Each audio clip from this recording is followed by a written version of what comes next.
Cactus Club and X-Ray have like some of the best PAs. Like the mix, I think, is just, it always comes through super clear. Yeah. Whereas like at Bremen, it's just loud. Oh my God, yeah. It's just loud. Bremen.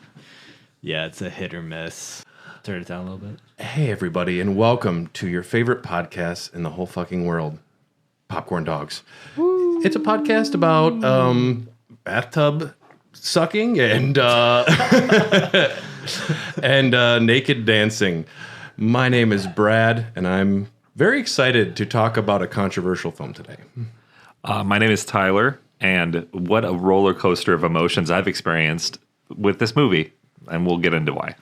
And we have a very special guest today. You probably know him as Social Cig, and his name is also known as Parker. If you know that, I've never called you Parker before. I always think of you as Sig in my head. Siggy, Parker, whatever you want to call me, honestly. But hey, how's it going, everyone? Siggy, I like that. Yeah, I know. Someone called me that one time. I was like, oh, I kind of like that. That's cool. Yeah. For our listeners who don't know who Social Cig is or what you do, could you just give a little synopsis of your life? Yeah, absolutely. That's a big one. I'm a local Milwaukeean living in River West. I am a full-time musician right now as Social Cig. So I make indie skate rock music. I also run a podcast out of my house called the Social Cig Podcast. Yeah, making music and on the road a lot this last year. So it's been great. You just had, was it episode 50 the other day? Yeah, 52. 52. Yep. How often do you release episodes? It depends on the month. This summer, I only did like 3. I definitely took a breather just to enjoy the summer a little bit more. But once I got into fall, it started picking up again. So usually once a week, I'll do it. Yeah, it's great. If people want to learn about the live music scene or any local musicians, it's really good. I checked out an episode the other day. I know Dak personally. I briefly worked with him. Yeah, he's a great great guy. Oh, Yeah. you worked with them? I didn't know that. Very briefly. He got trained in, and then he quit. But it's always like, dude, what's up? Right. Yeah. Yeah, he's always a good spark of energy to talk to. I love Doug. And we are going to be drinking some delicious beers sent to us from Ryan. Thank you, Ryan. Yeah. And we had Siggy here choose a couple of beers. This is from Equal Parts Brewing. This is called Intermezzo. I think that's how you would say those 2 Z's. I'm looking to the music guy. I'm not sure. Intermezzo? Intermezzo? Intermezzo. It's a fruited sour ale lemon bar, which beautiful can. I love lemon bars, so that word choice there stuck out to me when I picked this one. Yeah. That is a tasty Is there beverage. is there a proper way to taste these flights? Kind of just.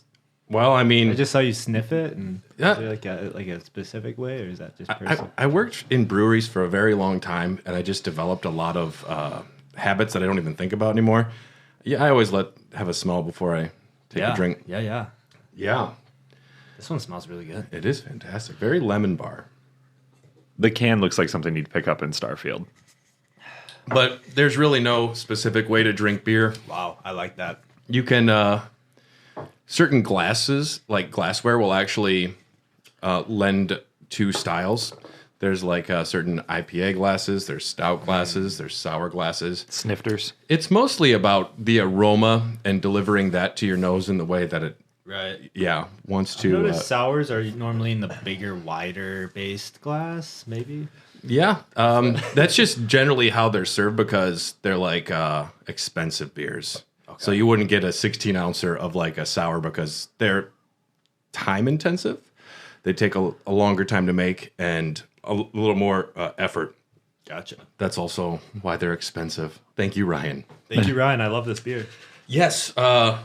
So I asked you maybe like 3 months ago about possibly coming on the show, and you said, of course. Yep. And then we were trying to figure out a movie to talk about. The holidays happened. We were maybe going to do a holiday Yep. movie, but And you're a busy man. We're lucky we even got you here, I think. oh no, it's all good. Yeah, no, I'm glad to make the time. But you posted on your Instagram, your eyes like very wide. And you said, just watch Saltburn.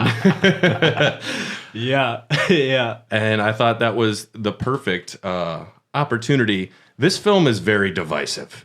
As many articles saying it's horrible and a big letdown as there are people saying it's transformative and amazing and unique. Before I watched it, I went over to a friend's house, and two girls, they were like just talking about Murder on the Dance Floor and how this was the greatest movie ever. And all we knew going in was it's kind of maybe a cultish film, like about cults or something. And I didn't know anything going in. And I'm curious. I didn't love it the first time. Since then, I love it. After researching it and watching it again. So I'm coming in pretty hot on the film. How about you two?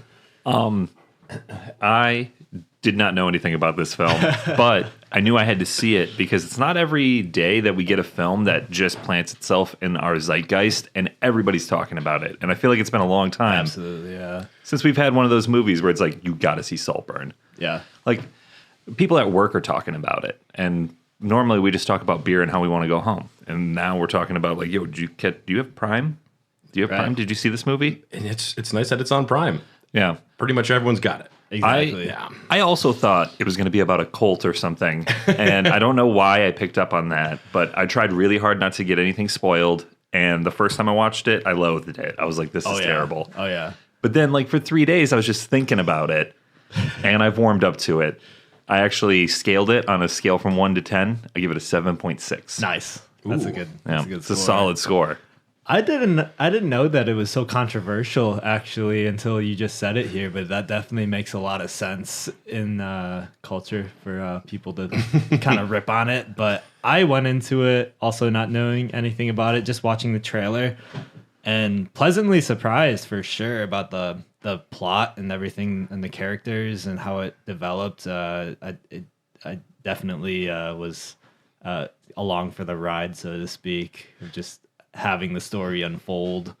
Yeah. It was freaking wild, though. It's a film, sometimes you watch a movie and you watch it again and it's the same thing. It's like it doesn't reveal anymore.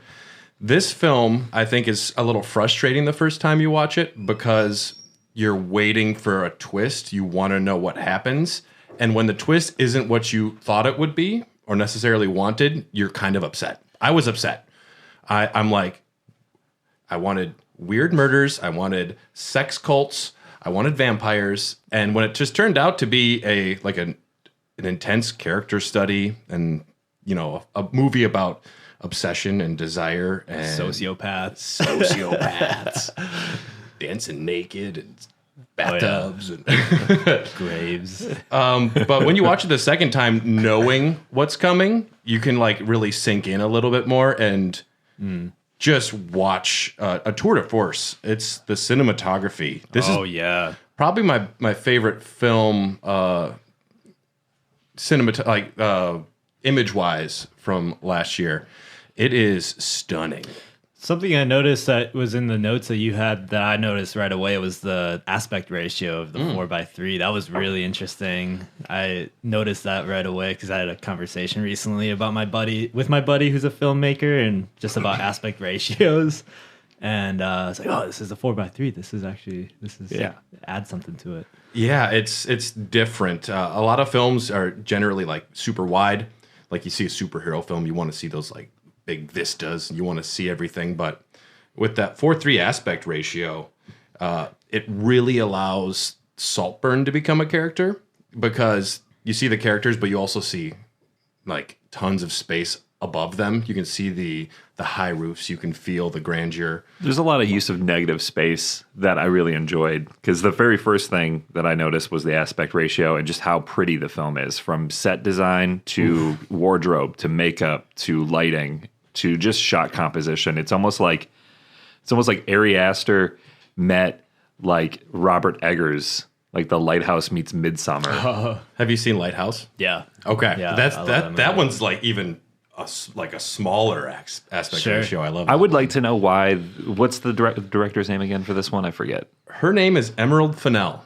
I would like to know why she chose the 4:3 aspect ratio. Because normally when you do that, it's like you're going back in time, like you're doing a period piece or it's a flashback or, it's something to help put the movie in the zone. Was the movie the entire time in 4:3, even when it went to present day, towards the end of the movie? Oh, I can't remember. I believe so. I think it would be odd if they changed it. I didn't notice a change, so I'm going to go ahead and say for sure. Yeah. Because this film takes place in the mid-aughts, correct? 2006. Yes. When Emerald Fennell actually went to Oxford. Okay. Oh. So she said in an interview I was listening to, she's like, I am Oliver. And probably not in the murdering sociopath way, but she was also saying, like, people pretend that She said she's Oliver? Well, she's like, people pretend that they don't lie or like they wouldn't, purposely pretend to not have cash to like get in closer with somebody. She's like, people have higher ideas of themselves, but everyone's a little more mischievous than they want to admit, which I thought was interesting. I think she probably turned it up to 11 for Oliver, but. Yeah. I wonder if she was on scholarship and maybe she was one of the, felt a little outcasted. Yeah. In a way. I'm not sure if she's she comes from a lot of money.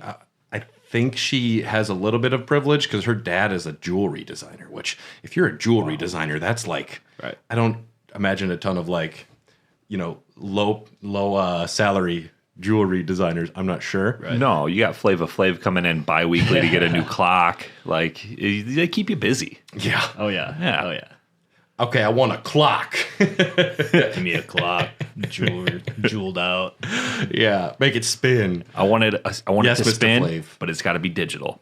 Digital only. this Digital. time. No analog. Blinged out. Emerald Fennell, she directed, wrote, and co-produced this film. She is an English actress, filmmaker, and writer. She's done a fair amount of acting. She was in Anna Karenina, which I haven't seen, The Danish Girl, and she was in the Barbie movie. She played Midge.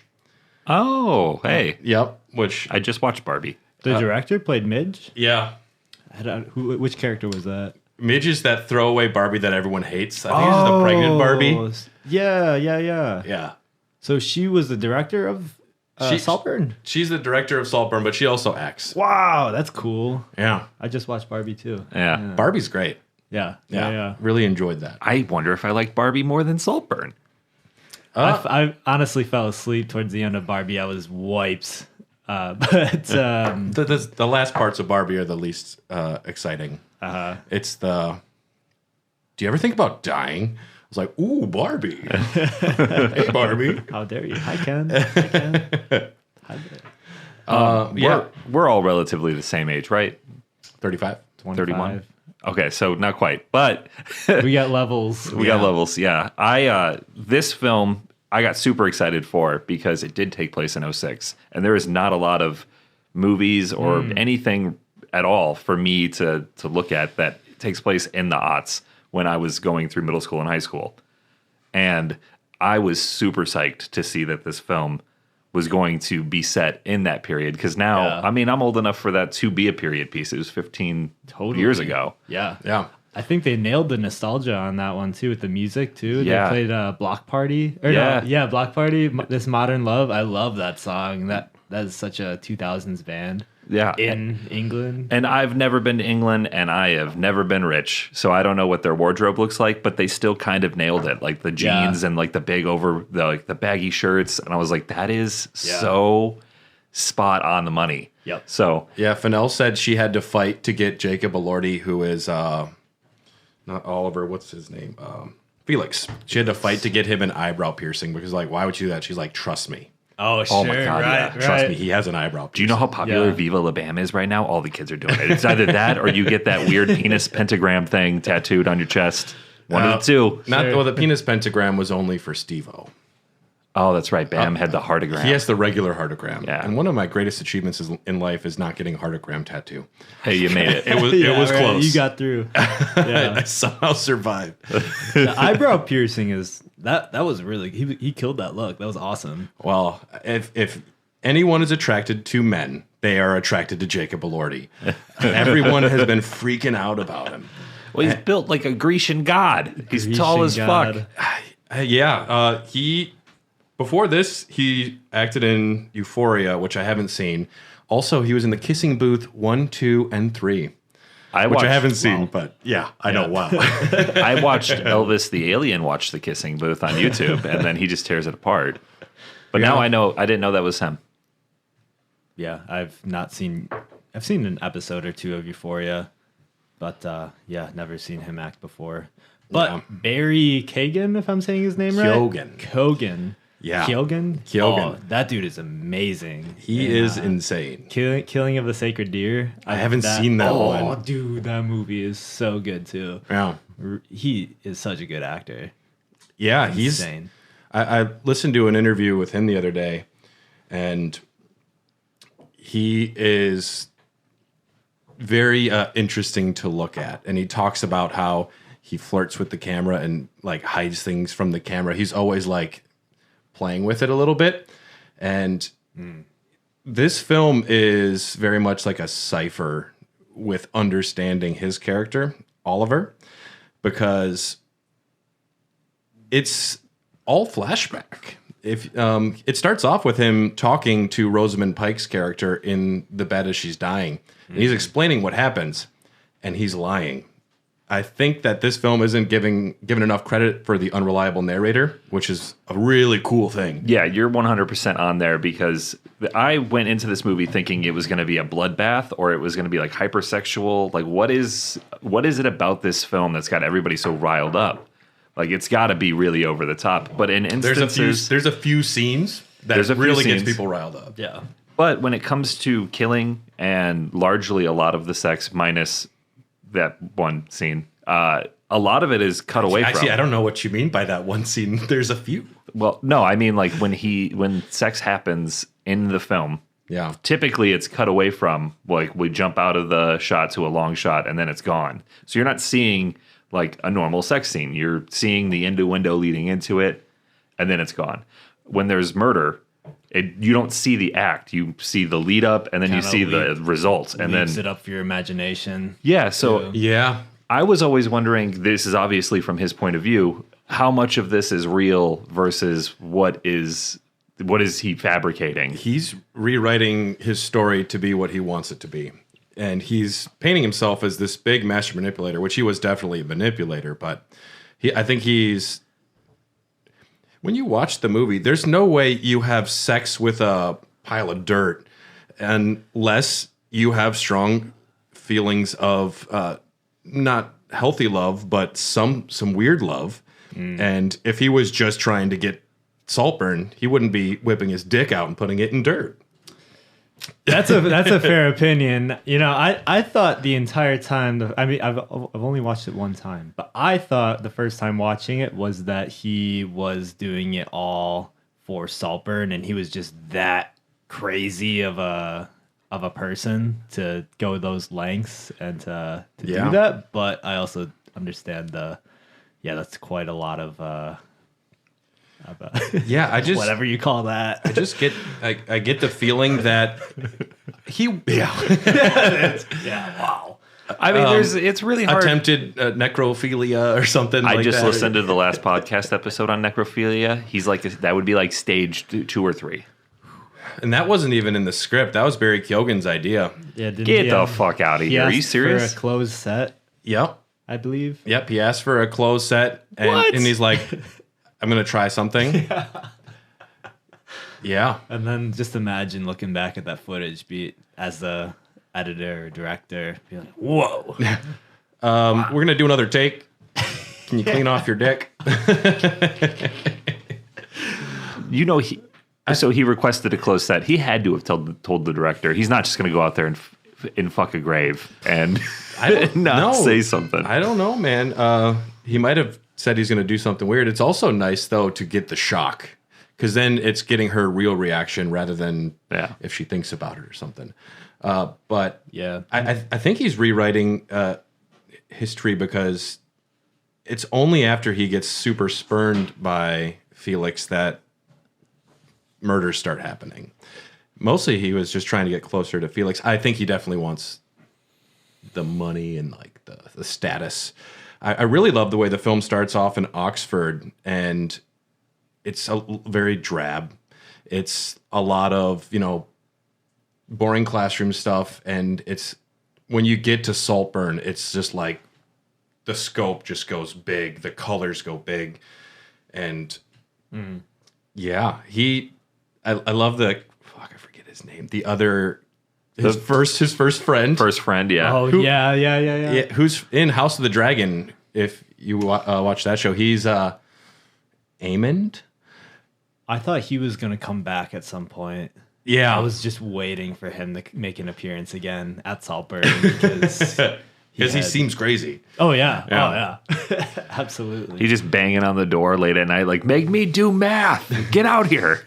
When he screams, it's really good juxtaposition, showing Oliver, like, this is who you are right now. This is where your level is. You are that one outcast with this guy who is painted as being a very annoying person. Also, he seems like a genuine friend who you don't go have a beer with somebody unless you want to be friends with them. The way I was very hurt the first time that Oliver just ignores him to go to the other table. I'm like, dude. That is not very cash money. He doesn't even say, like, I'm going over there. He just fucking does it. Right? He just said, yeah, Irish goodbye. But he's not even leaving. It's just like an Irish fuck you. So it's just goodbye to him. Which is one of the first instances of Oliver being completely obsessed with his ulterior motives, I suppose. Yeah. Getting into Felix's life. He just saw an opportunity. And it definitely, he's making a lot of, plays like deflating Felix's tire, right, being right where he knows he's going to come. He all of those surprises, those twists, all of those got me pretty good. Yeah. Well, even the I don't know if we're jumping ahead or anything, but the go wherever you want. His dad and mom were completely happy and living a very normal life, and yeah. What an awkward scene too. I felt so uncomfortable for that whole scene. Yeah. Like, oh man. That's like Michael Scott levels of cringe. Like I can watch a man suck semen bathtub water, and that's like, I'm like, okay, that's weird. But watching the fucking how much it hurts Oliver to be in that house and have everything revealed, that was hard to watch for me. Yeah. I thought Felix handled it really well. Like he didn't make it as awkward as it could have been. Yeah. I thought he was very nice. Yeah. And then as soon as they got out, he's like, fuck you. Right. You're done. Yeah. That was the biggest twist to me. Not like that he was planning everything. When it's revealed that his parents are just normal people, I was like, damn. Yeah. Yeah. This kid's That's real what broken. this dude's fucking crazy. Can I swear? Sorry. Yeah. Okay. Semen, bathtub, water, grave fucking. Yeah. Which those two scenes, I've just every time people think of Saltburn or I've talked to people about the movie, those two scenes come up. So I think even asking for the closed set, and that was all Barry's idea as an actor, that elevated the movie just that much more, and it definitely sticks out in people's minds. Oh man! Plus the final scene. Yeah. Yeah. Oh, yeah. I guess they did like 8 or 9 takes of that. On the dance floor. Fuck, man. I got some notes on that song. Oh my goodness. Where is this at?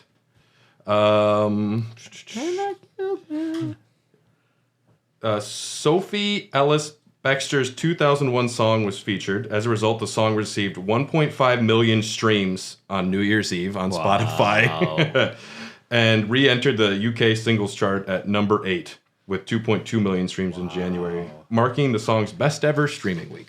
I love how it's an old song. I'd never heard it before. Yeah. And all of a sudden, it's the most important song in my life. Absolutely. Carly is so sick of it. You just can't stop. Anywhere we're playing it. driving, I'm like, yeah, can you play Murder on the Dance Floor again? It's just too So goddamn groovy. catchy. Yeah, exactly. I know. I love the intro of that song too. It kind of sets the tone before the bass, the kick drum kicks in. It's just like very sparkly, and then it just kicks into that disco beat or whatever you would call it. It's tough too because they had like to hit certain spots. Like he has to do a certain move at the stairs for a certain part of the song, which not only are you dancing around naked but you also have to be like, all right, I need to be here when this beat hits, and like Very choreographed. yeah.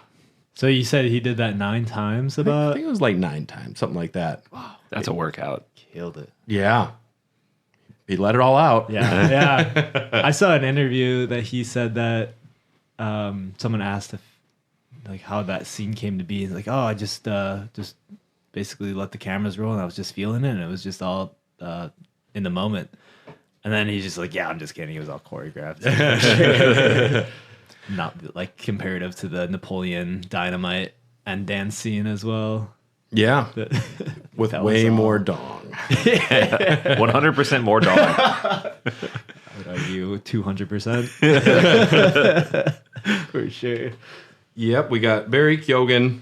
So he's very much, he is the guy right now. He played the Joker in the newest Batman film. So what was the deal with that film? Did that even come out? Because I thought filming got canceled with COVID, or did that movie? The Batman with Pattinson, Robert Pattinson. Okay, Yeah, that came out. There was an extra scene with Barry Keoghan filmed as the Joker, which was on the cutting room floor because they're like, it really deflates the rest of the film to just like shove in a bunch of Joker at the end. It feels a little like too pandery. I'm excited for his Joker performance, though. Okay, so it hasn't been released yet at all. The new movie. No, not the Right. Batman 2 or whatever it is, but And that's the aren't one they that also he's gonna doing be a- the Joker in? you can see Think the so. deleted. You can see the deleted Joker scene of him. I saw that, yeah. And I was like, I don't remember this scene in Yeah. the Robert Pattinson movie. He's the guy right now. Yeah, so good. I think this film is also not given enough credit as a major black comedy. It's fucking hilarious. The way that Lady Elspeth, Rosamund Pike, and Sir James Richard E. Grant, those two parents, like when he comes out, he's like, it is just hot out here. It's as hot as Barbados. Like, it's so funny to me. Yeah. And, you know, some people on the Discord, a lot of people didn't like this film. And Why? I think it's because there's a lot of comparisons to like Talented Mr. Ripley and, you know, Eat the Rich. Yeah, well, once you realize that the story is just a Talented Mr. Ripley done again, the twist of what Oliver's up to is spoiled completely because it is a carbon copy almost essentially of the same film with the same, like, is he in love with that man or does he just want his life? What is going on here? Like the way Matt Damon and Jude Law were in Talented Mr. Ripley. And I know a lot of films, everything's borrowed or stolen. I mean, every story at the base is essentially the same premise and problem and reaction. But when you get a story like The Talented Mr. Ripley, it just doesn't feel like there's enough legs there to do that story again and do it justice. So initially, that's why I was really sour on it, because it just didn't seem like an inventive idea. See, I haven't seen The Talented Mr. Ripley. Me neither. So, Well, you guys have seen Saltburn, so you've pretty much seen it. so now we're going to have the same opinion about The Talented Mr. Ripley. Yeah, We're going to watch it and be like, this this movie's copy of Saltburn. this is horrible. There's less dick and grave fucking and bathroom sucking in Talented Mr. Ripley, though. Good. There is a lot more Philip Seymour Hoffman, though. I like Which is a him. good thing. But I would say that I really enjoyed watching this film, just cinematically, if that's a word, cinematically. Yeah. It was a very beautiful, visually awesome, and the actors were all great. Do you think this movie was kind of centered around the Eat the Rich theme, or is it more centered around Oliver and his devious plot to either fall in love and get Felix at the end, or Saltburn at the end? I don't think it's as much as Eat the Rich film as people say it is. I think it's more just an intense character study about obsession, desire, and sociopathy. It's about Oliver, and I don't think it was original goals was to get in there and kill them all. No, I think he's an opportunist. And when he realized he was going to lose it all, I think ideally what he wanted was Felix. I think he is in love with Felix. Not only, I wouldn't say in love, actually more obsessed, because not only does he want to be with him, he wants to be that guy. He wants to be him. What was in the what did he say in the beginning of the film? I wasn't in love with him, or did he say he was? I loved him. him. But was I in love with him? Something like that. And he doesn't answer that question. No, and that's really what you kind of, when you watch it again, that's kind of what's on your mind the whole time. Like, how much of this actually happened? I there's one shot that really stuck out to me, and it's in the maze, which symbolism. Symbolism. And right behind Felix is a giant minotaur. So that's just going straight back to the minotaur in the maze, and that's like who he has to defeat to, achieve his quest, if you were going to go back to like mythology. And it's not painted as like enemies, Farley a little bit, but you can see him slowly weasel people squeeze them out of the frame with like, what's her name? Elspeth? Veronica? Poor Dear Pamela by Carey Mulligan. Oh, the original... The freeloader. Yeah. Oh, yeah. She was the first person to leave Saltburn, right? Yeah. And he just very slyly starts talking to Lady Elspeth. First, he wins her over by saying, because you're so fucking beautiful. Yeah, that was She's smooth. like, that was smooth. Yeah. That's like a move right there. What if he offended her? But he's the one who convinces her to push her out. And then, one of the things that I think people were upset for, like, the family wasn't, you didn't hate him, and Oliver was like more hateable than they are. And to me, I'm like, they're all pretty bad. Felix is the only one who just seems kind of more nice and innocent about stuff. But they hear that Pamela died from suicide, and Lady Elspeth's like, oh, she'll do anything for attention. Okay. Like, Jesus, lady. Yeah. And it seemed like they were so far removed from a lot. They have no perspective. Yeah. Living in a giant... Which way's London from here? Yeah. You're in fucking England. But he squeezes her out, and then Farley gives him a lot of trouble. Yeah. Farley, he's a dick too, man. Right. I really didn't like him from the jump. The first thing besides making by Jaeger bombs at the graduation, he's like, "Oh, it's a rental. Your sleeves." Right. And he's just calling him out like, "You'll never belong." You're almost there. Yeah. He's like almost there, Oliver. Yeah. Well, he's doing essentially the same thing Oliver is doing, just not as maliciously or as intensely, because he is freeloading off of Saltburn, and he does want to belong there. And seeing Oliver come in threatens his station, so immediately he sees Oliver as an antagonist. And I felt like he was more of an antagonist throughout this film the entire time, until I realized how much I fucking hated Oliver. Right. Yeah. Well, when at the karaoke scene, amazing, fucking awesome. Oh, when Oliver's like, I don't know the words, and the Richard E. Grant character, that's the best part. They're on the screen. So totally. Also, I can't imagine having to go up and sing a song you've never heard. But he's harmonizing with it well. Yeah. I don't know if it's accurate or not. I don't know the original song. Which song did he sing? Something about... it's from Rent. It's from the movie Rent, I want to say. Yeah, how you buy me all these things. Yeah. You pay my rent. Yeah, you pay my rent. Yeah. Oh, and that's just brutal. And that's like, I hate Farley. And what does he say? What does Oliver say? Like, this is your song too? Yeah. Something like that. Come up and help me finish it. Which is clever. Yeah. It's one thing that I still don't know how to rectify. Mm-hmm. Oliver's just profound ability to just sex people up. He's a homewrecker. I mean, first, if you're trying to get with Felix or be close to Felix, and you're just munching on period blood outside your window. Munching, yes, Carly. I'm a vampire. It's okay. Why?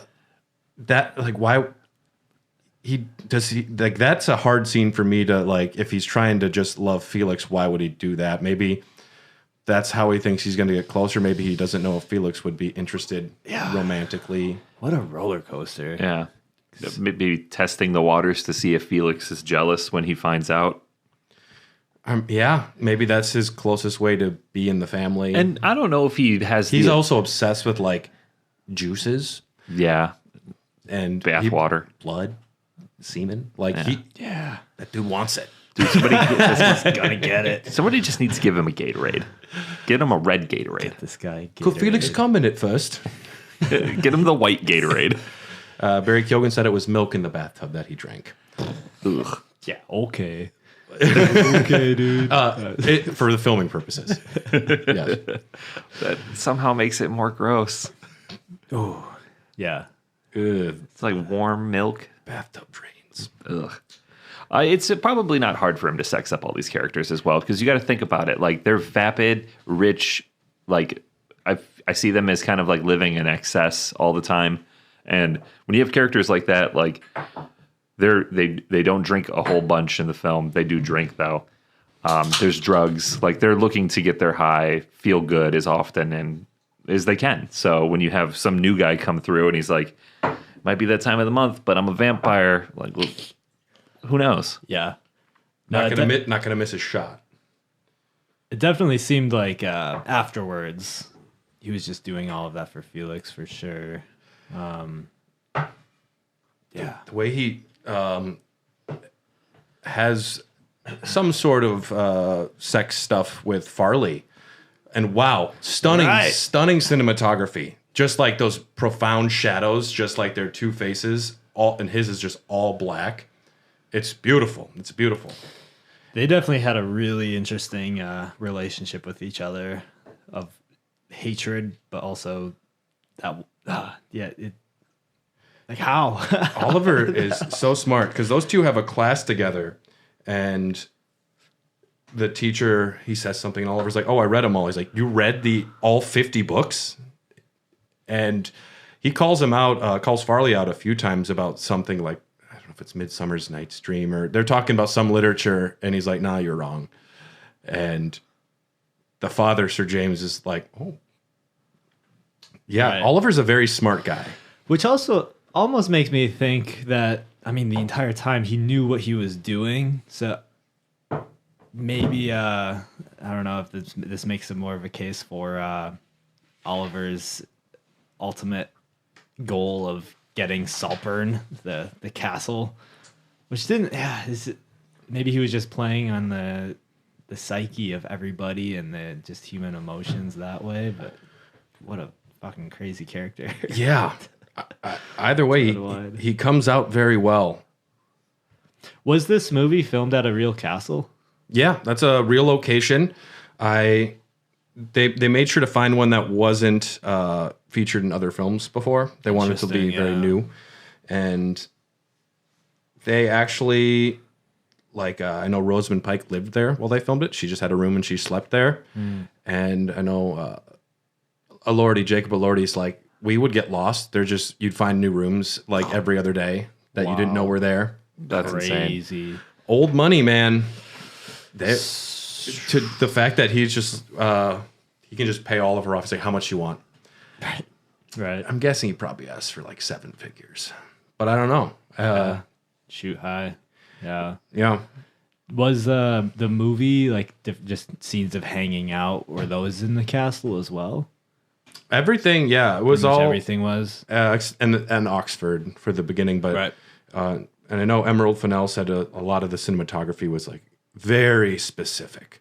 There's one shot in the morning after the murder, after the party, and it's Oliver standing, and you can just see the aftermath of the party. You can see tables knocked over, and everything is just placed so specifically, so that they were all right, this table 20 feet over there, because it's painting a picture. It's framed up, yeah. Framed up. They're for the scene by the lake or the little pond, we made sure the pontoon was right there, and her hair had to just be touching the water. Very specific shots. It's just a stunning film. There's anytime like the dining room table, there's a shot where Oliver's reflection is like the focus is on the table. It's his reflection of his face, and it's just all this crazy lights. The party is just sumptuous. There's so many like big red lights, and I know Emerald Fennell's like, we wanted all those red lights because we wanted to feel like he's inside the family at this point. He's inside their bodies, and their bodies are inside him. One thing that bothered me was the murder of Felix. I mean, the aftermath of them not showing his body. I thought that I remember thinking, what happened? Like, how did he die? Was he stabbed, or was he, how was his body found? But later we find out that it was poison. Cocaine. In the bottle that he put? My understanding was it was a severe amount of cocaine in the bottle, and he knew Felix would drink it, and he left it there. And God, that breakfast scene is so funny. Oh my god! Eat the goddamn pie! right. And she's just pouring wine over the glass. That shot is haunting because she starts pouring and they cut away, and then when they cut back, her cup is overflowing and it's just spilling, and she's just got like that 1,000-yard stare. Yeah. Yeah, just obsessed and with... it's very close. Timing of these shots is fantastic too, because it's almost like a blip sometimes. It's like a little glimpse at somebody, and it sticks in your mind, and before you can even register what you saw, it's spooky because they move on to the next one. Next time you watch it, just watch it as a comedy. The butler just trying to close the curtains before they drag the body by is so funny. Right. I did find that pretty funny. Oh, yeah, there's so many moments where Oliver's how he stands out, it doesn't belong. The whole like egg scene is so awkward for everybody.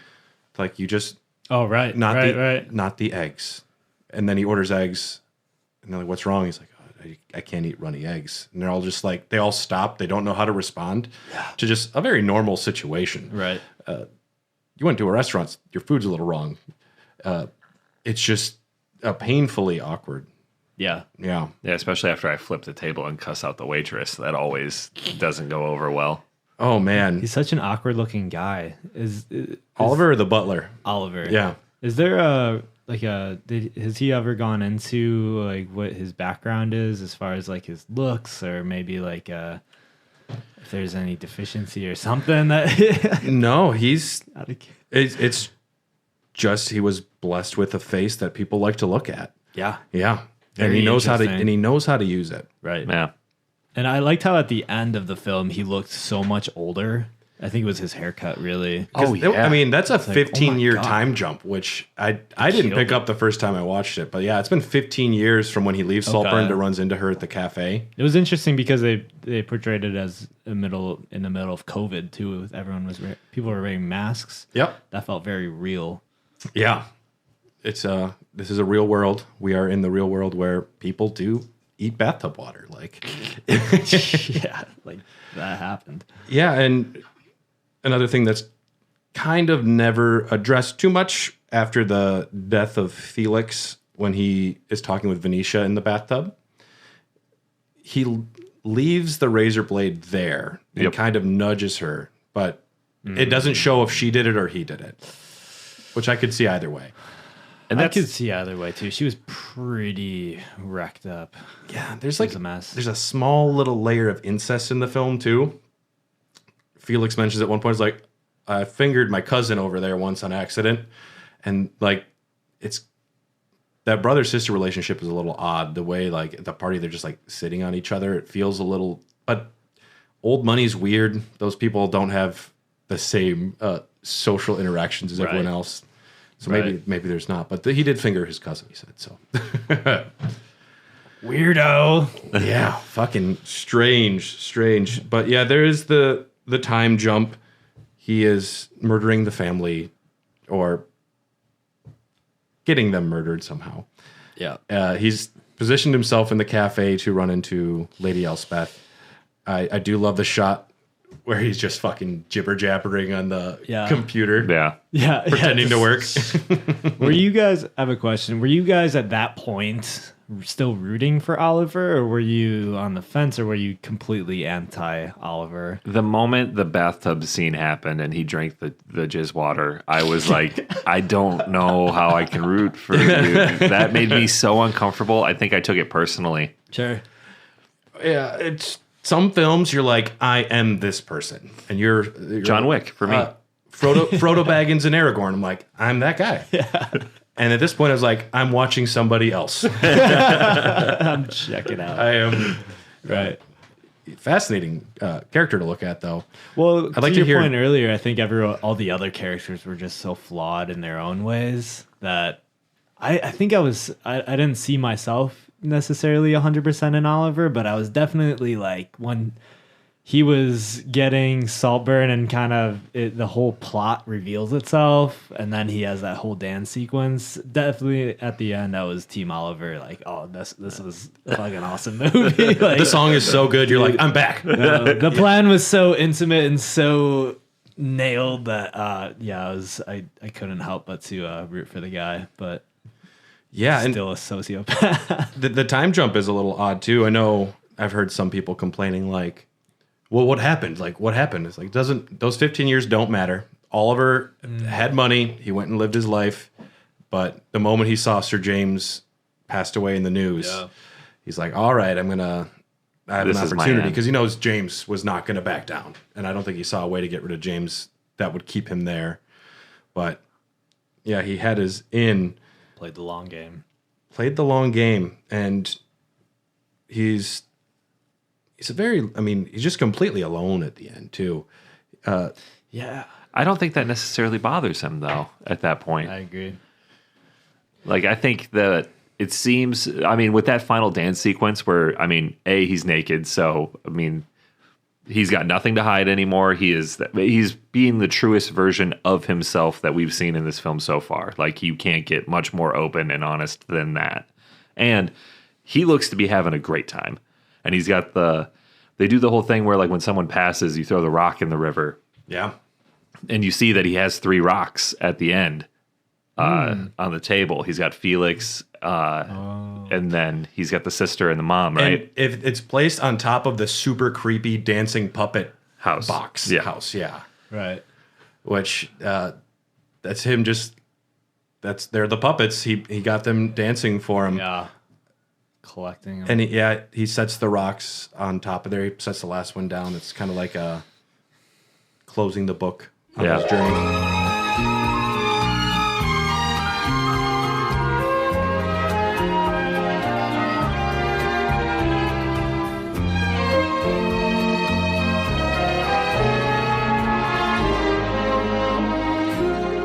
They hate it. The worst. We're back. We took a quick break. The worst show I ever saw. Oh, man. We're going to take a pit stop here, folks. We're going to just talk about music for a second. Yeah. The worst show I ever saw was Flock of Seagulls at Summerfest. And I love I Ran So Far Away. I love Grand Theft Auto Vice City. I love 80s music. Like, I Ran So Far Away. I'm like, this song is the dopest dope I've ever smoked. And is that the song that's I run so far away? Yeah. Couldn't get away. That's Flock of Seagulls? It's Flock of Seagulls. Okay. And it was the worst concert I've ever been to. Just super boring. The guy was like kind of mad at the audience for not knowing their other obscure music. And at the end, he's like, if you want another song, I need you to admit you're all aliens and go crazy. And no one was cheering. They did like spots for everyone to cheer, and no one was cheering because it was so bad. Awkward. And he threatened to not play it, and then he played it, and everyone's like, yeah, okay, this is the one song we actually wanted. Right. Versus when we saw Men Without Hats at Summerfest, they played the safety dance 3 times. Oh, they knew what the audience wanted. Right. Their encore, they're like, we're going to play a new song, but it was just safety dance to a different beat. Nice. My buddy Joe was crying. It was so beautiful. It's kind of like Read the Room, like, goodness. Yeah. Getting angry at the audience is always a cringe moment for everybody. It's not. It's not going to work out. Yeah. The audience you need them. Right. Yeah. Oh yeah. You can't threaten an audience unless you're a stand-up comedian. Went to a metal show in Pontiac, Michigan when I was 17. It was Between the Buried and Me, Job for a Cowboy, and a band called Wilson. And I had no idea who Wilson was, and they were the opener. They had a projector behind them, and like Rob Zombie projects shit on the screen behind him when he plays, and it's always kind of gnarly because he'll like throw some of his movie stuff in there, and it's like it's over the top, but that's his thing. Yeah. Wilson just had like dead bodies and like fucked up shit playing, like rotting meat, and it was like the most disgusting. Like, it's a metal show, we get it, but like I don't want to look at this. Yeah. Thank God the guitarist or something happened with his guitar. I don't think he just broke a string, but like something happened with the guitar and he just left. So after like 2 songs, they were just gone. Job for a Cowboy came on. We're like, all right, that's cool. He played in 2 Minute Machine right away and drank 2 bottles of JMO. I was like, all right, here we go. Damn. Then Between the Buried and Me played for like 2 hours to make up for it. I was like, all right, good show. That first band though, kick them off the bill. Yeah, Get them out of here. Why would they just hop off? Just I don't know. It seemed like they were mad too. Like something happened during their set and they were like, fuck this. And they just walked off. And I was like, can you at least turn the dead bodies off now? Because they just left the projector going. running. And it is the weirdest social situation you've ever been in. Just standing in a room of people looking at dead bodies on a screen. Yeah. Yeah. How do we react to this? You need a beer? I was 17, so I was high out of my mind. I'm like, this is bad right now. I don't like this. Make it go away. How about you, Siggy? If I can call you. Still saying Siggy sounds weird. No, you're good. You're good. worst concert I've ever been to? If you want to say it. Let me think. I'm not worried about offending Flock of Seagulls myself, so I know they're big fans. Are they though? Did he big fans of the podcast. Big fans. People would have cheered if he still had the haircut. I'm just saying. He's bald. He didn't have a lot of options. A wig? Yeah, do the wig. The fact that nothing stands out, or maybe Yeah, dude. Nah, man. I feel like I've seen a lot of good stuff. I don't know. that's good. I guess I remember like this was probably more my fault, but I remember going to a snow show like a few years ago at the rave, and I was like front row, but front right in front of the speakers. No ear protection. And then we stayed the entire time, and I just remember feeling wrecked. Just Sounds horrible. Yeah, that's not like more of the artist, but more just like that was so unenjoyable. But also, I didn't really realize that the sound would affect my brain that much. Yeah, that was gnarly. That's the scariest thing. When I saw Chapped Lips and Diet Light at Bremen, and Bremen's loud already. Oh, dude, yeah, man. And I didn't wear anything. And I left, and like my head was vibrating. And for like 3 days, I just had ringing in my ears. And I'm like, is this forever? Like, I was freaking out. I had a tough week. It could be forever eventually if you keep doing that. Oh, now I have an entire box of earplugs at home. I met somebody. I was talking to somebody on Friday at one of the shows that said they were at that show, and they're like, "Yeah, I am forever bringing ear protection because I went to that Shuby Diet Light Chap Lips show and didn't wear ear protection." Yeah, that was a loud fucking show. Because I've been to Bremen like 1,000 times now, and I never wore it, and I was always fine. Sure. But for some reason, they just crank it up to 10. Yeah, that show that was a fun show. I am an earplugs person myself. I could never go back. It was, I don't know it was some show at the Cactus Club, and it was painful. Like, I'm glad that venues like all sell earplugs now as well. Plus, the music sounds better. It's clear. That's what I was about to say. Yeah, I'm so pro earplugs because you can hear the music. You can actually kind of get lyrics as well out. Yeah, like, it's much better. You can actually hear lyrics, which is levels it out. Yeah, that to me is the strangest test of the audio of a place. If I can hear a song I've never heard before and know what the lyrics are, I don't know who we saw the other day. It was well and good at Ope, and it was the opener for them, and I couldn't understand a word he was saying. Oh, Logan. Yeah, and it's just like Ope's got a big cavernous spot. Yeah, it's a good spot for a party, but like I just couldn't hear any of the words. And if you can hear the words, that's when I'm like, oh wow, that's weird. It's nice but odd. Right. Yeah. Right. But that's most venues can't get that at all. Exactly. Yeah. Which then you kind of go back to the music or the music that's out on the internet or wherever. And you can really take it in. Went to Shank Hall for the first time recently. Oh, yeah. Saw Robert Ellis play, and it was just him with a guitar or a piano. He swapped back and forth. Nice. Super small, like 40, 50 people there. Everyone was sitting at tables. I'm like, this is the ideal concert for me as a 35-year-old man. Totally. Yeah. Shank is cool. It's a cool spot. Yeah. It feels like a nice old smoky jazz bar or something. I still haven't been there. I don't think a lot of music that I generally listen to would play there. I mean, that's not where you're going to go see like raucous local music. Definitely seems like more of an older crowd. My parents really like Shank Hall. They see a lot of bands that they know or they follow. If you played there, your parents would be like, finally, he's made it. They actually don't really care, but when I was working for a brewery in the Twin Cities, one of our salesmen, he just mentioned, he just tweeted out something like, oh, the beer, like the lines at this bar need to be cleaned. It doesn't taste good. And they got super pissed. Oh, yeah. Because you are Mr. Indeed Brewing and you are online calling our place and our line shit. Why would we ever have your product there? Right. And he had to do like an apology tour. He did that about the brewery he worked at, or he was delivering beer somewhere? At a bar that we had beer at. And he was just saying the lines need to be cleaned. This is horrible. And he was right, but also he got in trouble. I would never do that. Not the right way to go about it. What you do is you say, this is great, we love your spot, and then you talk to your friends, and you edit it out of the podcast. Yeah, those lines. Yeah.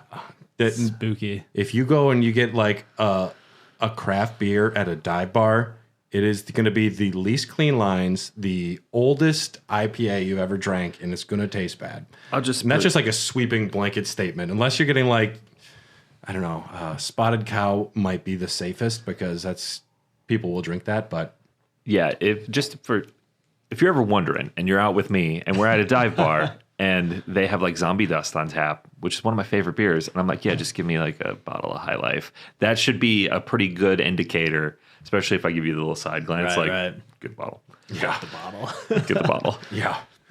So I guess shout out to sorry. what is this? Blue Owl Brewing. I chose this one because I liked how it said chocolate and orange, but that definitely caught my eye as well as the can. Sour Imperial Stout. A sour Imperial Stout. Tasty. I like it. Yeah, I haven't even tried it yet. It's got chocolate and orange. It's called Adjunct Professor Black. Adjunct Professor Black from Austin, Texas. Yeah. Thank you, Ryan. Yeah. Thanks, Ryan. These Blue Owl Brewing, they're all sours and they're all fucking cuckoo bananas. Oh my God.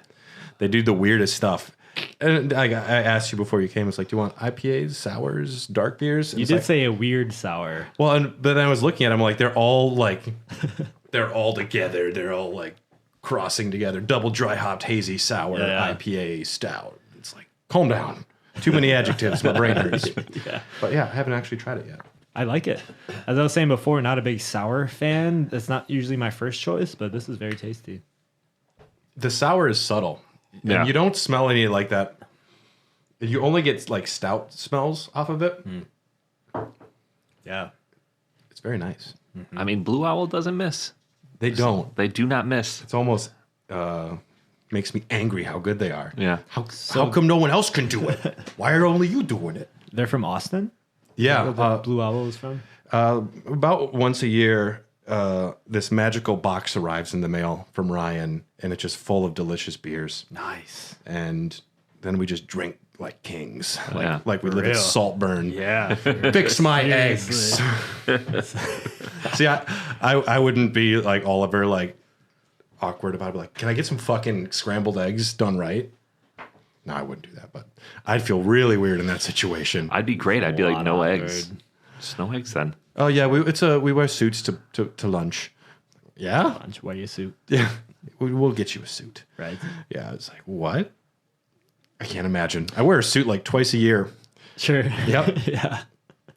Yeah. Weddings. I bought my my suit for the wedding from this awesome thrift store down in Kenosha. Nice. And now it is just my suit for everything. Right. Which is perfect. Just need one suit. What color? Black? Beige? We went for a different color for the wedding, but it just, I put it on and you know. Yep. And we're back to Saltburn, everybody. We don't have much left to talk about with Saltburn. We hung dong. We ate the period blood. We drank the bathwater, and that gravestone got fucked. Yeah. Hard, yeah. But go ahead. Is Saltburn? Is there a reason why it's called Saltburn? Is that kind of a theme within everything? I don't know. Saltburn, because you can rub salt on Salt on your wounds. Yeah, maybe that's the worst thing you could do with a burn is put salt on it. Wasn't that kind of like a ice challenge or like a cinnamon challenge where you would put Yeah, salt we did that in on high and school. you would rub it on and you put get like a gnarly I did not burn. know this. This is sadistic. You put salt on an ice cube. Oh, the ice, yeah. Yeah, like that melts ice, and then you hold it to your skin, and it'll burn you. And we used to do it in high school. That and Smileys, where you like light a lighter, hold it for forever, and then stab somebody with it. I mean, if I had to, Smiley. I didn't read anything or hear anything. But if you just break it down, salt. I mean, this isn't a sweet film. It's a very flavorful film. You add salt to food, and it tastes better. It burns you. That's if I had to just break it down by words, that's all I would come up with because the location isn't actually called Saltburn. The castle? Yeah, Right. It is in the movie, yeah, but not in the real world. life, right? I don't know. Maybe it's just one of those things that just sounds good. It's like the movie Fargo takes place not in Fargo. Almost the whole film is not in Fargo. But the Coen brothers are like, it sounded cool. Right. Yeah. That's all. I would like to think that going back to the ice and the salt challenge, Oliver, like very like you wouldn't think that it would leave such a wound on you. So maybe Oliver is the salt burn, but kind of just burning everybody without knowing it Yeah. out of nowhere. At first you're like, oh, this tastes good. And then you're dead. Exactly. Thanks, One of my Oliver. favorite scenes of this movie was the scene where it's kind of like the coming of age scene where everything is good, like right before the first climax. I feel like there's so many climaxes and twists in this movie, which is really cool. But the scene where they're all playing tennis and they're just drinking and it feels like summer is just really in the vibes. swing. Yeah. And I really liked how it was just in like an old castle, but also they were just 2006 modern day, just like hanging out in this old sort of atmosphere. Yeah, that was a really cool juxtaposition. They have $2 streamers at their birthday party in the biggest fucking castle ever. Like that dichotomy is interesting. Well, Amazon wasn't really prevalent. You had to hit Party City. Party City. Is that in London? That's why she was asking where London was. Yeah. Posh. I need streamers. It's as hot as Barbados. I could just watch the actors' performances. Everyone is just so broad and interesting. The lines are just so well written. She is an Oscar winner for Promising Young Woman, the film she did before Saltburn. I don't know if any of you saw that. Mm-mm. And it's another one of those. Heard about that one. It's painted. Minor spoilers for this film. Jump forward a little bit if you don't want to. But the film is painted as she lures men who are trying to take advantage of her, and it looks like she's just going to revenge murder them. And it's much quieter than that. She is putting herself in situations, but it's almost like a sucker punch because the audience thinks they're going to get one thing, and when it doesn't happen, it's kind of frustrating at first. And that movie also has a pretty big twist, which it's good. It's very good. But I think Emerald Fennell, she knows what she's doing and she's getting what she wants. It's just interesting how many people were frustrated. Sometimes you watch something and you're getting something very different out of it. Like this season of True Detective, the internet's hating it. And It's I'm like, losing me. I'm loving it, man. It's losing me so hard. Did you watch the episode last night? Yeah. No, last night. Oh. I thought it came out tonight. Did they do it because of the Super Bowl? Yep. Oh. Or it came out Friday. Yeah. I did not know that. I worked all weekend though. But it's just weird when I think expectations are really dangerous for people when they're watching anything. I try to avoid trailers completely if possible. Nothing worse than a trailer that basically lays out the entire movie. Yeah. Oh, so this happens then, and Yeah. it's like you've seen every like set piece and moment in the film. Yep. Instead of just give me a mystery. Yeah. Yeah. Going into a movie without even knowing what to expect is always the best way to go into it, for sure. Yeah. Saltburn, I did see the trailer, and I did not think that it was going to be how it was, though, which I was very I haven't seen the trailer. I Does it give a lot of the story out? Or is it mostly vibes? kind of just like vibes, I would say. I haven't seen it yet kinda either. Creepy. This film's It's kind of got a thriller aspect to it, but I had no idea it was centered around like this. I just imagined dancing crazy- zombies when you said that, and I know that's not what you meant. Dancing zombies. You said thriller aspect to it. Oh, I'm like, yeah. oh, just dancing zombies. Interesting. Kinda, yeah. It's I got that feeling to it. yeah, it's a wild film. Yeah, I would love to watch it again because, yeah, like you were saying, going back. So you mentioned this earlier. Do you think that rewatching the movie that you're really watching a painting of Oliver's perception? Like, do you think that a lot of the scenes or the story is just made up in Oliver's head from his perception, or do you think that these are the real accurate events? I think that they're all accurate events. When he is doing the reveal at the end where he actually did have money in his wallet and all of that, Creepy. I could see some of that just being him changing how it went down. But I imagine everything actually happened. It's what they don't show. Like when they don't show the bathtub, what happened to her. Things that he leaves Right. out in the story, I think, are yeah. very telling. But it's his narration that is what's giving him away a little bit. I don't even necessarily believe it's so hard to believe what's true because I don't necessarily believe that he had any money or that he was responsible for Felix's tire. Like that could be him now that he's telling the story.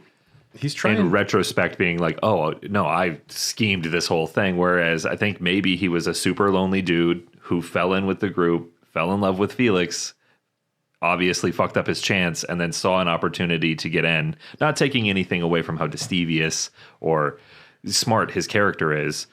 But I could see a lot of it to be like inflating his ego while he's telling this story to the mom on her deathbed. I think one of the key components of him is a scorned love after he was abandoned by Felix after Felix pushed him away. He is just so wounded.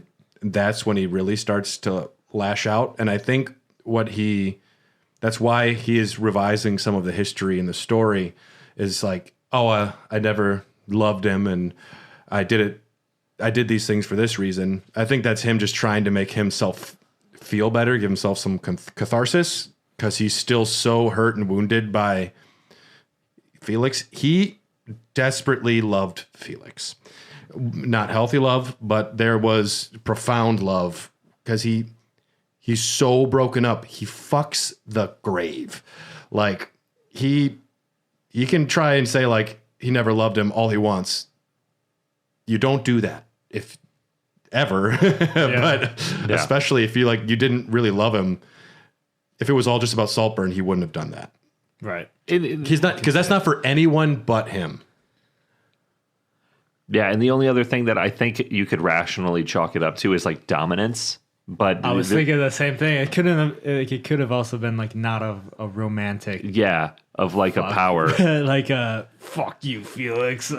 That's Yeah, interesting. for That's rejecting me. interesting. Yeah. I think if anything, the more sensual, like he loved that guy, Yeah. loved, is the drinking the bathwater and licking the drain. That is much more intimate in my mind.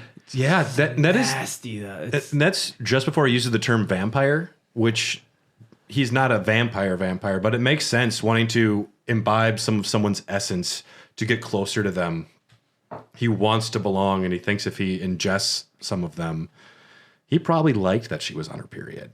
He wanted the blood. Yeah. He wanted Felix's essence. I think he was just It sounds better than cum water. to put it plainly. Yeah, to put it plainly. This movie made $21 million at the box office. It is what I love about cinema, it's polarizing and it's making discussions happen. I think that's such a good thing. It's not like I saw the new Marvel film. Wow, it changed my life. No, there's some colorful explosions. This one, if people are like, I love it or I hate it or did you see it? People are talking, which I think is the tent pole for good art. Right. Makes you feel something at the end of the day. When people see your shows and they're thinking about your music and they're talking about it with their friends, like first time Tyler introduced me to your music, he's like, you got to fucking check this dude out. Like, Yeah, dude. and yeah, it's good art is causing discussion. So I love that people don't like this movie. Yeah. And one thing that I don't think anyone could deny is the cinematography. It's just beautiful. Oh my God, yeah. She's sitting on that chair waiting for outside Oliver's window, and he's up at the top of the stairwell, all silhouette, all in black. Just the framing, the positioning. It's movie making in its purest form. Mm-hmm. I love it. And I mean, you get different feelings from the different locations. Like you said, like Oxford is very drab. It's very claustrophobic and, kind of suffocating. Whereas you get to Saltburn, it's open. It's bigger than you. There's a lot of negative space. And then even in those little flashbacks of Felix, when he's thinking back about Felix, and it's almost like a photo montage where it's those really close, short shots of him over and over, like he's like flexing, laying by a lake. It looks like a fucking Tommy Hilfiger commercial or something. It really does. Yeah. Like that. Just sweat and hair and body. When you see those shots for the first time, like it felt like a memory. Like she nailed it. And the entire composition of this entire film. I mean, that's probably why I kept watching, even when I was annoyed at the movie. Right. Plus, I wanted to see what everybody was so freaking out about. Right. And once he fucks the dirt, I'm like, okay. That was it, huh? I think one of the reasons people were freaking out about it is just Jacob Elordi. I just saw thirst when people were talking about it. Just thirsty. Like, give me his bathwater. And for Oliver being the main character, we could all maybe relate in some deep, dark way. Yeah, it's Walter White. You're seeing a character at first you're with and you agree with, and eventually they keep making decisions, and at some point you have to cut your ties with them. That's one step too far, and you realize, oh, we're watching a bad guy this whole time. I don't have much else to say about the film personally before we rank it, and I loved it. I would watch it again. I unfortunately saw where it was going with the talented Mr. Ripley angle, so the turn and the spoil or the twist was a little spoiled for me. Interesting. I think that's why I was so cold on it initially, just out of frustration that I was kind of robbed of it. But overall, I've warmed up to it quite a bit, and I don't know, maybe it's just because I'm super psyched people are talking about a movie constantly.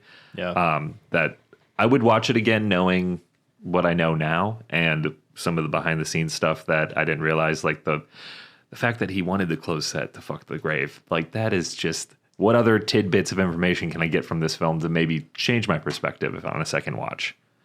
Yeah. Yeah. I freaking love this movie because there's just so much. It's just a ride. Like I mentioned before, it's a roller coaster, and going in with no expectations and just sitting along as kind of just being narrated through. It's just really fun.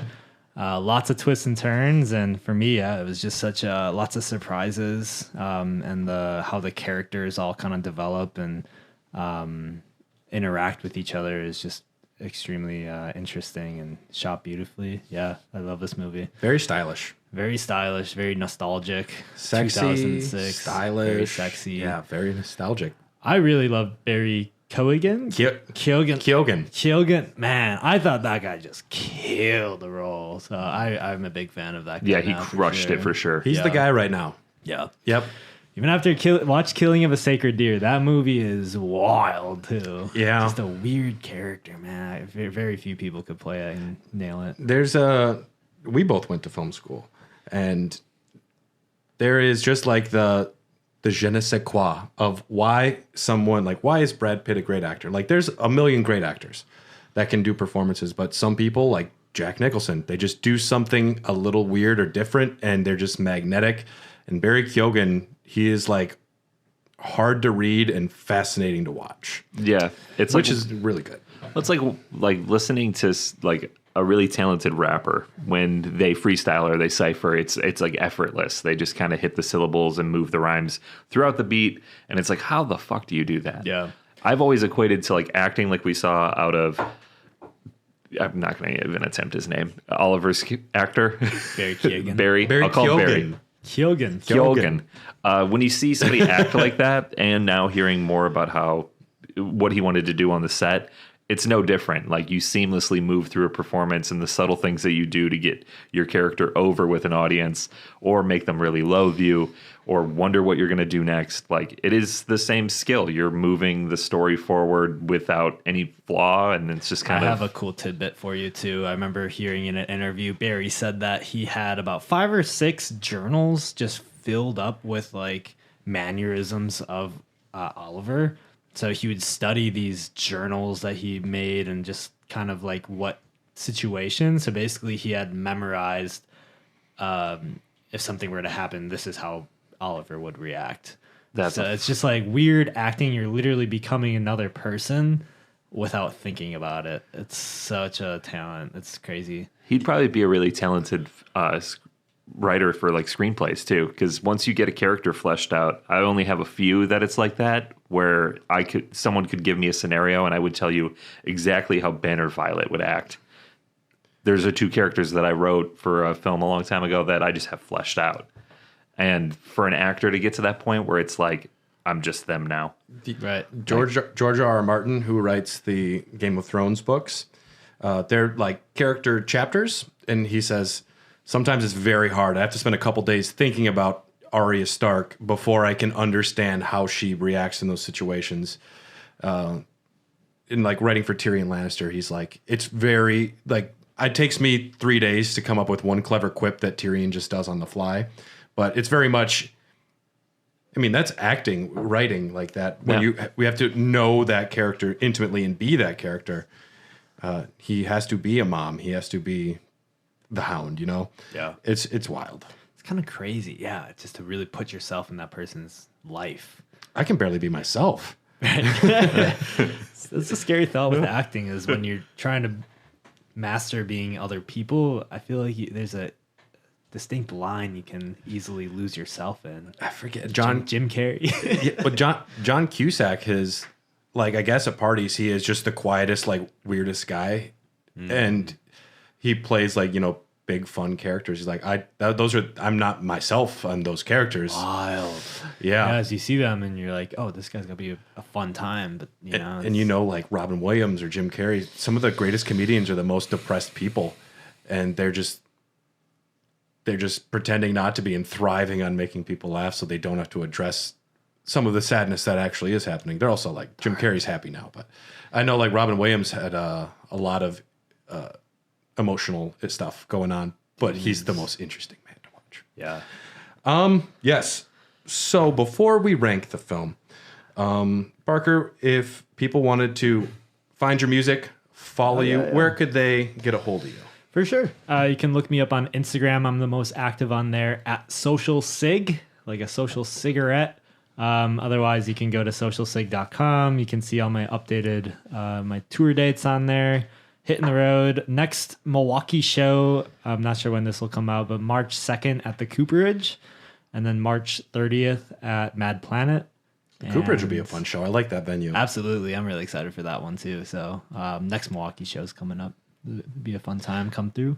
We like to have fun. Oh, yeah. And you were just you've been on a couple tours, I want to say, recently. Yeah, put together a fall tour and a winter tour.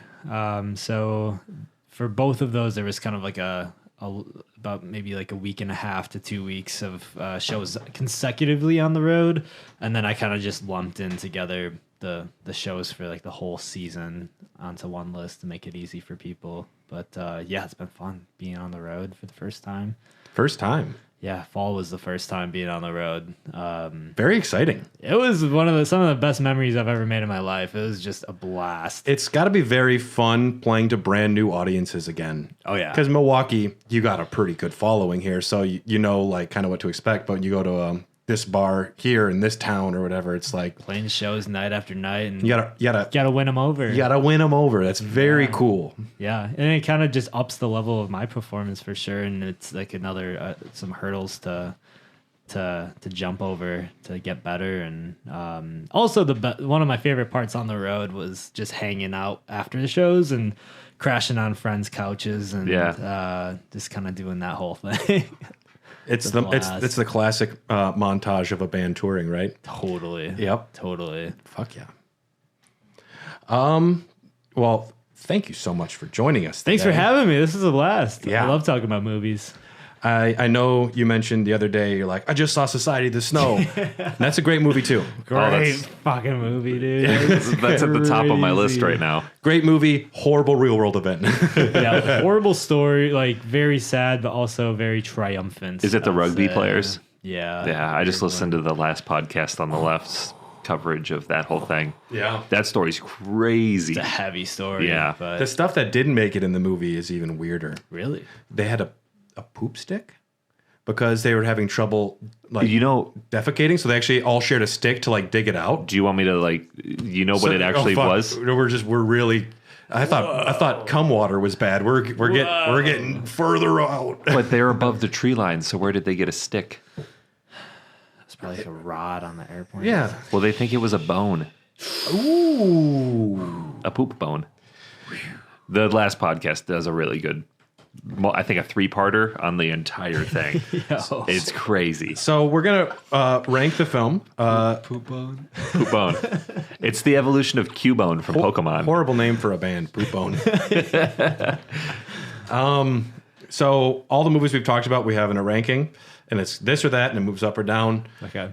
If you haven't seen the movie, you abstain. And if we had a tie, we rock, paper, scissors. So we'll start with Face Off or Saltburn. Saltburn. I haven't seen Face Off. You should. Nicolas Cage Okay. and John Travolta. One of them's a criminal, the other's like a cop, and they change faces. Okay. It's so stupid. It's so dumb. It's the most John Woo. I would go Saltburn as well. Once Upon a Time in Hollywood or Saltburn. Once upon a time. Saltburn. I didn't love that movie. Once Upon a Time. Yeah, honestly, I think I'd go Saltburn over it too. It's a slow burn. I would go Once Upon a Time in Hollywood, but I do think Saltburn is great. I mean, if Leonardo DiCaprio is so fucking funny in that movie, but I don't think it's enough to take Saltburn. That's like a weird movie. That's one of Tarantino's weirder films. I thought it was pretty anticlimactic, honestly. Same. Well, I mean, if anything, I think the climax just comes out of nowhere. When he throws a can of dog food at that girl's head or that dude's head, and then the dog, and he's tripping on, like, he does the acid cigarette. Yeah. It was like an explosion of action that I didn't know was coming. I don't know. I think it was just Tarantino having to deliver on what people expected when really he just wanted to make a movie about movie making in the 60s. Sure. In my opinion, I think Tarantino always has those crazy endings, so it's like, it's coming. So There's he had all to. this build up. But honestly, I didn't think that it was just kind of predictable. Yeah, and you also have the events that actually story, happened. right, So it's like, is he going to do it or is he going to change it? Well, and Tarantino is famous for revisionist history and delivering violence violently upon people that deserve it. And saying the N-word.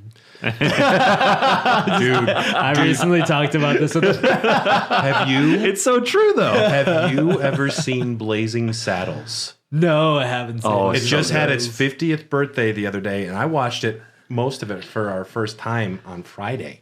And they give a warning. This is a comedy that's 50 years old. They give a warning ahead of time, like a 3-minute warning about the context. And it is one of the funniest comedies ever. Mel Brooks is a genius. And the N-word would put Tarantino to shame. I don't know. It's a word that exists, and people use it in a way that makes comedic sense. I would also never ever say it. Oh yeah. Okay, It's so funny that it's always him that's saying it the most in the movie. that's the worst. When he writes himself as a character saying it. Yeah. Right. Also, when he writes a scene where Salma Hayek puts her foot in his mouth. Right. You dare. Wait, no, that was written by Eli Roth. He wrote that movie. Oh no, he wrote that scene specifically. Oh. The scene got added in. That's dirty then. He's dirty. He's a dirty man. Yeah, sorry to go off track. No, that's good.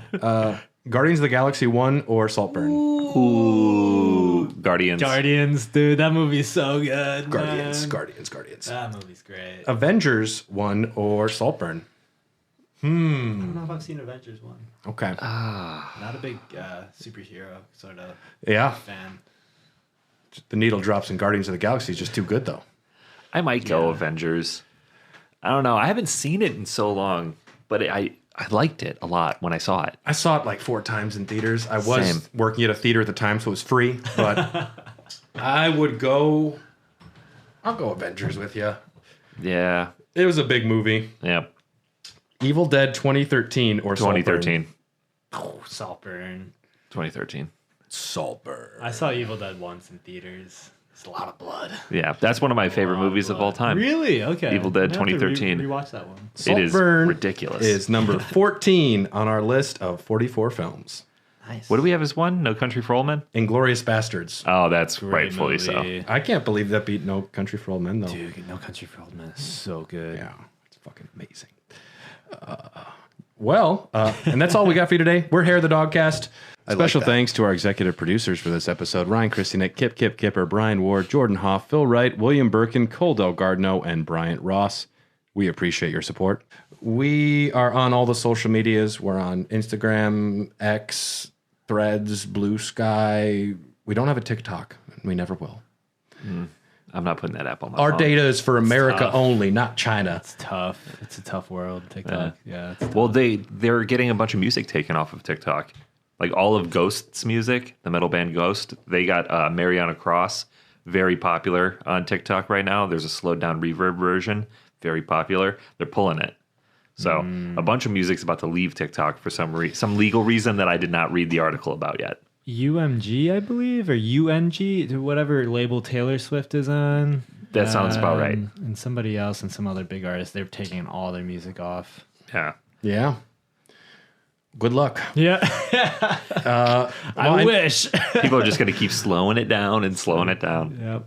Do you have time to talk for like maybe another 20 minutes on our for after sure. show? Hanging out. Yeah, I'm going to yeah. bring up Kanye West and Ozzy Osbourne in the after show then. All right. We're here at the Dogcast. Check us out. Thanks for listening. Drink your bathwater. Thanks, y'all. Make sure the bathwater's drained before you leave. It's also weird that Oliver's bedroom is, you have to go through Felix's bathroom to get there. He's like a toy in that dude's closet a little bit. Oh, yeah. right. But we'll see everyone again on our next show. Thank you for joining us. I'll have an ear ring. Or no, not ear. An Eyebrow eyebrow ring next time you see me. Dude, Stupid. people will be freaking out. Thanks again for joining us. Thank you guys for having me. This was a I need a blast. Bye. fly girl to fly out on the weekend.